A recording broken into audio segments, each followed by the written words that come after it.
मंगलं भगवान विष्णु मंगलं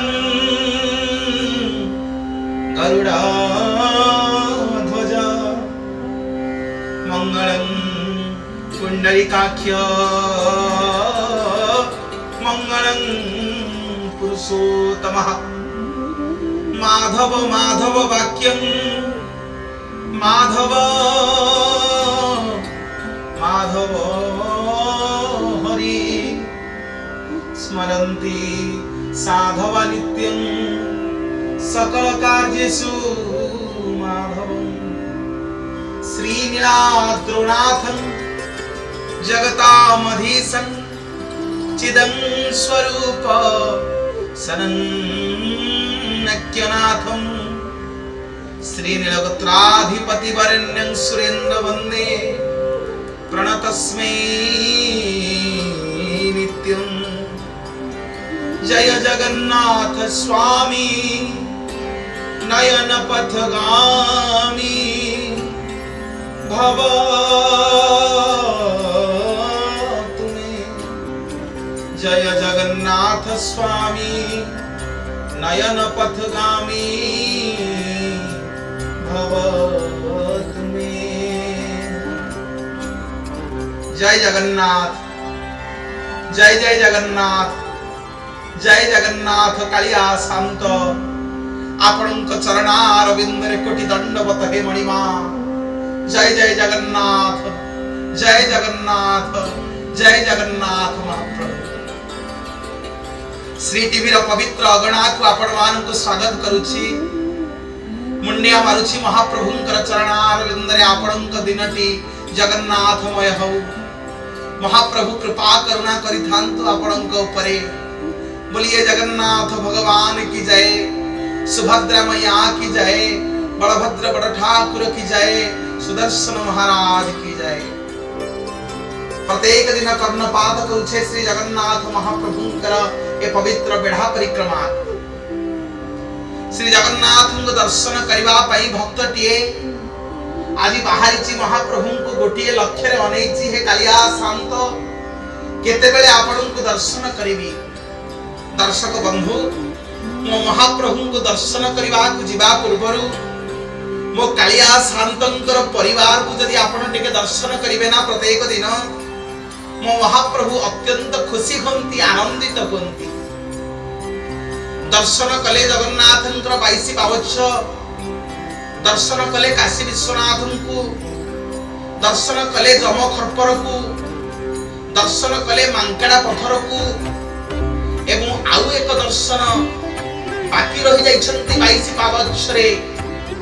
एक कलामुनि पथर पड़िछंती 22 पावच्छरे जहा जगन्नाथ महाप्रभुंकर इतिहास आउ एक आश्चर्य जो कलामुनि पथर को देखिबे लक्ष लक्ष भक्तंकर पादर धूली जहा ऊपरे छिंची हे जाउछंती जो कलामुनि पत्थर देखिबा को शालग्राम सदृश ए कलामुनि पत्थर कोन एठी मन भितरे आश्चर्य आसिला भक्त पचारुची भगवान को प्रभु आपण को दर्शन करिबा जिबा पूर्वरु केते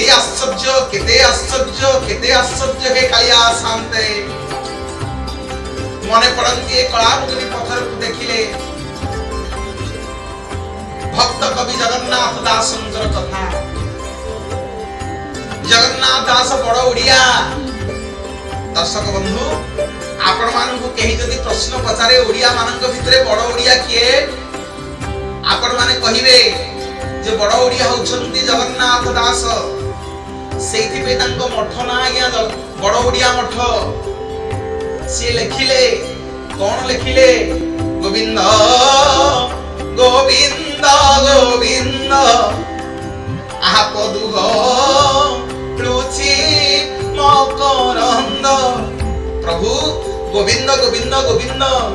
पदु गलुछि मकरंद जगन्नाथ दासंकर ओडिया रे भागवत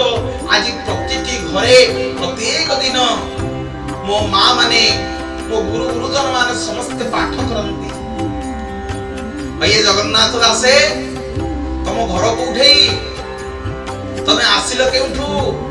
तमे काहे ओडिया भागवत लिखिल ए अनेक काहे प्रश्न मो जगन्नाथ संस्कृति दर्शक बंधु जगन्नाथ दासंकर मां प्रत्येक दिन आसंती घर होची कपिलेश्वरपुर शासन बापंक ना होचंती भगवान दास मां होचंती पद्मावती प्रत्येक दिन मां आसंती पुराण पंडांक ठारू प्रत्येक दिन संस्कृत रे भागवत शुणती पुराण सुनिबा को हेले पुराण पंडा मानन को किछि अर्थ दबा को पड़े जगन्नाथ दासंकर परिवार अत्यंत गरीब थिले मां प्रत्येक दिन पैसा कौड़ी दे पारंतिनी पुराण पंडा को भागवत शुणे एमिति गोटिए दिन पुराण पंडा को थार बहुत अपमान पाइले मां अनेक अपमान सही कांदी कांदी जते बेले घर को गले मने मने बाटरे गला बेले भाबिले पुओटिए जन्म करथिले निरर्थक एटा एडी अपदार्थटा एटा को जन्म करछि खाली घरे गंडे खाई कि बसिछि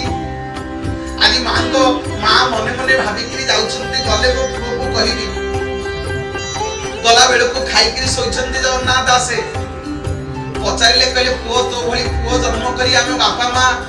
आम जीवन निरर्थक होई गला रे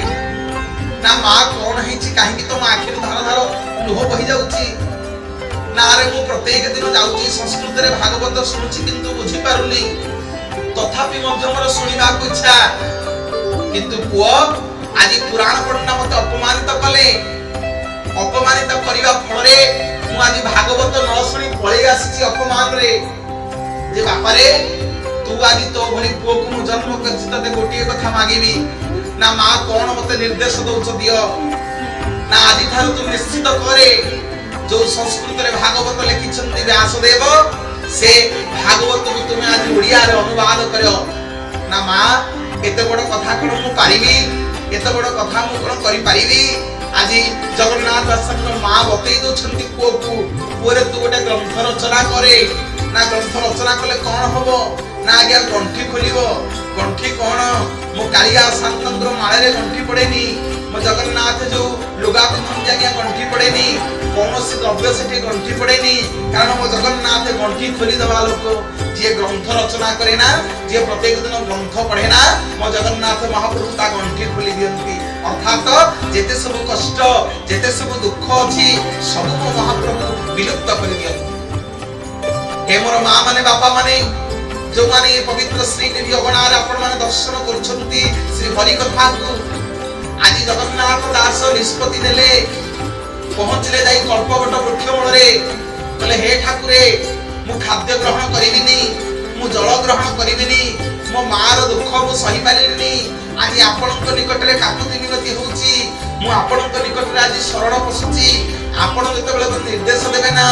आपण मते आज्ञा दियंतु मु ए संस्कृत रो व्यासदेव रचित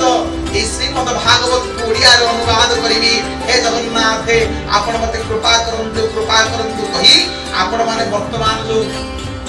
बटगणेशଙ୍କ मंदिर देखुछंती सेई बटगणेशଙ୍କ मंदिर पाखरे अधिया पड़िले जगन्नाथ दास श्री जगन्नाथ महाप्रभु भक्तर डाक सुनिबे तांको लीला से ही जानती आज भक्त भावरे कहउछंती प्रभु भाव विनोदिया ठाकुर भक्त बत्सल हरि भक्तଙ୍କ पाई कलेवर दस मूर्ति धरी अरे भाव विनोदिया ठाकुर सीए कोन भक्तर डाक केमिति सुनिकी रहिबे दोहलीला रत्न सिंहासन आउ को कालिया शांत रहि परिलेनी स्वप्न रे दर्शन देले बोले जगन्नाथ दास उठ अरे कोन लाग मागु छमते मागो ना प्रभु मते किछि मागिबा दरकार नै मु आज ये संस्कृत श्रीमद् भागवत को ओडिया रे अनुवाद करिबी ना एया कथा ना हां प्रभु मु एते की मागिबा को आसीची मो मार अपमान आज सही परिलिनी मो मां मते कांदी कांदी केते ताक्षणा करिसंती प्रभु मते एई कथा मोर एई मानसिक को पूर्ण करंतु आज जगन्नाथ दासंकर कथा को जगन्नाथ महाप्रभु रखिले कहले मन दुख करना आसंता काली तक तुम भागवत लिखिबा आरंभ करो ना प्रभु मु तो मूर्खटा मोर कोन ज्ञान अछि मु भागवत लिखिबी एते बड़ व्यास एते बड़ स्वयं जहांको भगवान स्वरूप जो व्यास देव सी एते बड़ संस्कृत भागवत को रचना करिसंती आज से भागवत को ओडिया रे किभली अनुवाद करी प्रभु मोर कोन ज्ञान अछि। महाप्रभु सेठी जगन्नाथ दास को हसी देले कहले दासे मन दुख करना तुमे धरिबो कलम लेखेबी मु लेखिबा दायित्व मोर करी कराउ थाई मुही मोबिनु अन्य गति नाही मु ही लेखेबी मु ही तुम मन भीतरे ज्ञान भर्ती करिबी। आज्ञा बट गणेश को आशीर्वाद जगन्नाथ महाप्रभुंकर दया जगन्नाथ महाप्रभु कृपारु भागवत रचना आरंभ कले जगन्नाथ दास। कोन लिखिले ना नमई नृसिंह चरण आनादि परम कारण लिखिले भागवत जगन्नाथ दास। नमई नृसिंह चरण अनादि परम कारण